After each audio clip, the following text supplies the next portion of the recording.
সাকিবের শেষ বিদায়ের দিন কানপুরে ফুলের তোড়া, একই সাথে নিজের ক্যারিয়ারের ঐতিহ্য বহনকারী ক্রেস্ট, যেখানে আবার সাকিবের ঐতিহাসিক ছবি আর ক্যারিয়ার শেষের মাইল ফলক পেয়েছেন বিরাট কোহলির কাছ থেকে ব্যাট উপহার। সাকিবকে সাকিব দ্বারা কিভাবে মূল্যায়ন করবেন? সাকিবই তো 17 বছর ধরে ফুলের তোড়া হয়ে ফুটেছে। নিজের ক্রিকেটীয় ক্যারিয়ারটাই তো সব থেকে বড় ক্রেস্ট।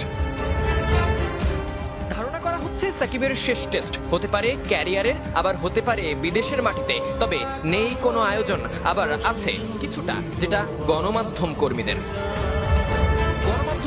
কাছ থেকে যেমন ফুলের তোড়া পেয়েছেন, ক্রেস্ট পেয়েছেন, তেমনি বিরাট কোহলির কাছ থেকে পেয়েছেন ব্যাট। সত্যিকার অর্থে সাকিবের ভক্ত নেই এমন কোনো জায়গা নেই। ব্যক্তিগত কর্মকাণ্ডের কারণে সাকিবকে অনেকেই অপছন্দ করলেও ক্রিকেটার সাকিবের নিবেদন নিয়ে কারোরই প্রশ্ন থাকবে না। যে ক্রিকেটারকে 17 বছর ধরে ক্রীড়া সাংবাদিকেরা পাতায় পাতায় রচনা